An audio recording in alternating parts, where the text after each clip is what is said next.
हमारी 90 to 95% जमी हो जाती है, मतलब वो है थ्योरी से, लेकिन उतनी नहीं है।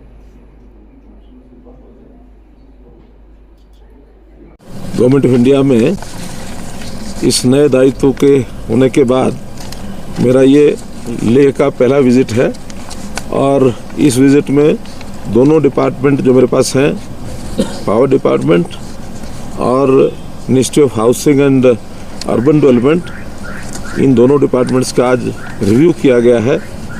यूटी जो हमारा लद्दाख है, जिसमें लेह और कारगिल दोनों ये बड़े शहर आते हैं और पूरा ये जो यूनियन टेरिटरी कैसा है। जहाँ तक अर्बन एरियाज़ की बात है, उसमें कुछ जो हमारी स्कीम्स चल रही हैं उसका रिव्यू हुआ है। विशेष तौर पर अमृत 2 ये जो शुरू किया गया है, लेह और कारगिल के ये वाटर सप्लाई और एसटीपी के जो प्रोजेक्ट्स हैं उनको जल्दी से फाइनल कर उनको स्टार्ट किया जाए, क्योंकि जितना जल्दी शुरू होंगे उतना शहर के लोगों को इसका लाभ मिलेगा। कारगिल का वेस्ट प्रोसेसिंग प्लांट उसको भी जल्द कंप्लीट कर चालू करें और लद्दाख में 100% जो वेस्ट उसकी प्रोसेसिंग इसके करने की प्लानिंग जो है वो आज बताई गई है। जो लेगेसी वेस्ट है उसका भी रीमेडिएशन जल्दी से जल्दी हो, इसके बारे में भी योजना सब बनाई गई है।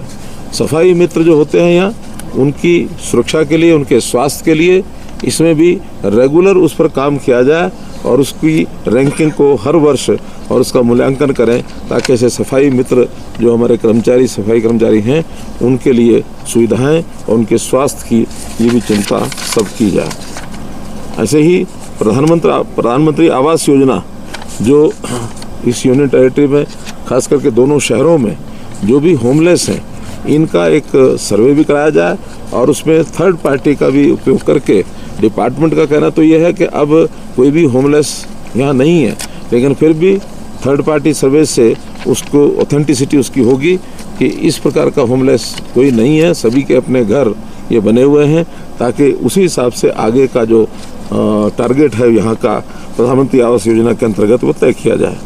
जहाँ स्ट्रीट वेंडर्स यहाँ पर हैं उनके लिए भी योजना होती है।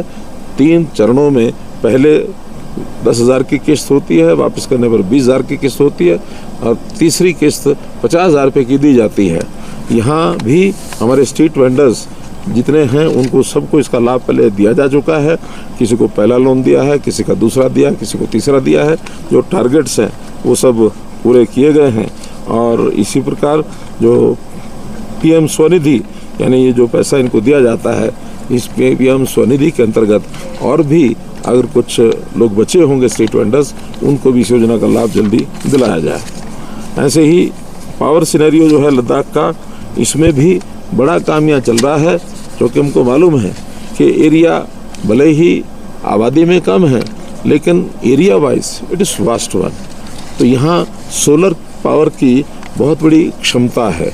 तो यहाँ कितने एकड़ में कितने उसमें बनाया जा रहा है? गीगावाट का एक पूरा 13 गीगावाट का एक बड़ा प्लांट सोलर का यहाँ उसकी योजना बन चुकी है और उस पावर को यहाँ जनरेशन होने के बाद उसके लिए एक ट्रांसमिशन लाइन जो यहाँ से और हरियाणा कैथल स्थान तक जाएगी, उसके माध्यम से यहाँ की आवश्यकताएं तो पूरी होंगी, लेकिन साथ ही देश के अंदर जहाँ भी उसकी आवश्यकता होगी उसको ट्रांसमिट वहाँ किया जाएगा।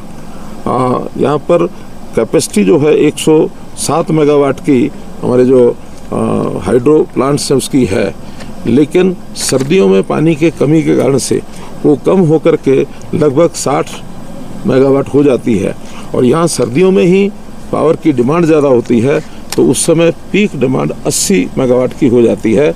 तो जो कमी रह जाती है 20-21 मेगावाट की, उसको हम गवर्नमेंट ऑफ इंडिया का जो हमारा पावर का कोटा है उसमें हम पूरा करते हैं। इसलिए यहाँ किसी भी समय पावर सप्लाई में कोई कमी नहीं आने दी जाएगी, इसका अरेंजमेंट भी हमने सब किया है।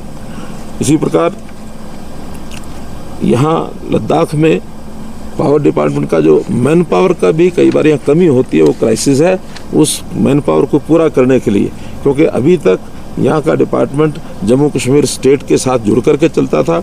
अब क्योंकि जम्मू कश्मीर जो स्टेट है वो अलग हो गई है और हमारा ये जो यूटी है लद्दाख, इसके लिए मैन पावर का जो यहाँ अब लोग आए हैं उसमें कुछ कमी है, उसको भी और जल्दी पूरा किया जाएगा। जो लद्दाख पावर कॉरपोरेशन लिमिटेड है उसका भी प्लान पूरा बना दिया गया है।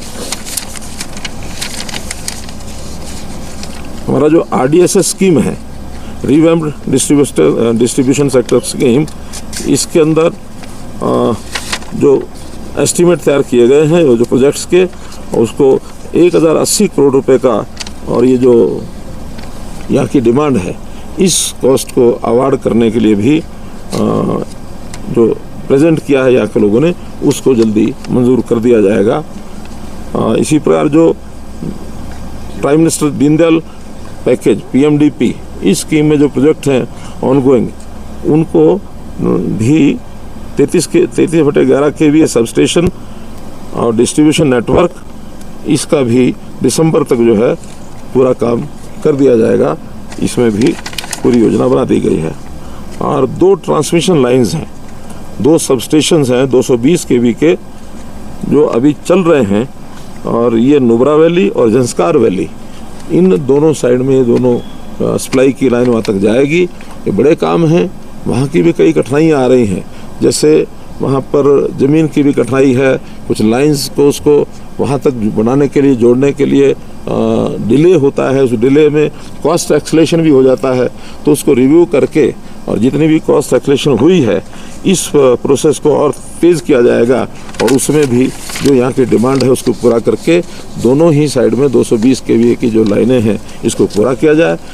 इन दोनों केवीज़ का जो 220 kV की दोनों ट्रांसमिशन लाइन है, इसको पहला पर्पज़ तो यही है कि वहाँ के लोगों को इलेक्ट्रिसिटी उसकी सप्लाई की जाए, लेकिन वहाँ उतनी इलेक्ट्रिसिटी की ज़रूरत नहीं है जितनी बड़ी ये लाइनें बनाई जा रही हैं।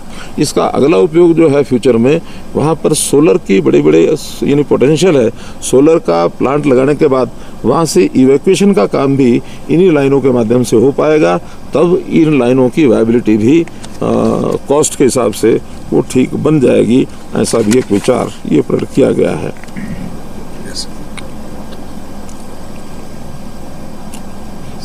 13 गीगावाट का जो RE की इवैल्यूएशन का जो आपने बताया, यही जो बताया कि 480 किलोमीटर लंबी ट्रांसमिशन लाइन जो है ये भी बनाई जाएगी, और ये भी प्रोसेस में है। इसका सारी प्रक्रिया उसकी सारा उसका जो प्रोजेक्ट की रिपोर्ट बनाई जा रही है DPR बनाने के बाद, और इसको भी नियर फ्यूचर में जल्दी शुरू किया जाएगा, ताकि ये 13 गीगावाट की जो सोलर प्रोडक्शन है इसको भी देश के लिए बनाया जा सके, काम आ सके। कुल मिलाकर के दोनों विभागों की ओर से बहुत सकारात्मक रूप से चर्चा हुई है। और यहाँ काम करना जितना कठिन है, क्योंकि मैं पहले भी यहाँ आता रहा हूँ, इस सारा जो एरिया है, टेरेन है इस इलाके का, इसमें पावर का जो डिपार्टमेंट का काम बड़ा कठिन है, फिर भी बहुत ही सूझबूझ से, मेहनत से और यहाँ के लोगों के परिश्रम से इसको पूरा किया जा रहा है। मैं दोनों डिपार्टमेंट्स की सराहना करता हूँ कि इस कठिन एरिया में भी इतनी सर्दी माइनस यानी -7-8 तक का भी टेम्परेचर हो जाता है। सुबह आज हम उतरे तो -5 टेम्परेचर था। दिन में भी यहाँ 2 डिग्री 3 डिग्री, आज तो बताया गया शायद 3 डिग्री तक ही पहुँचेगा। तो वास्तव में कठिन काम है। यहाँ के लोगों की मैं बहुत बहुत सराहना करता हूँ। बहुत बहुत धन्यवाद।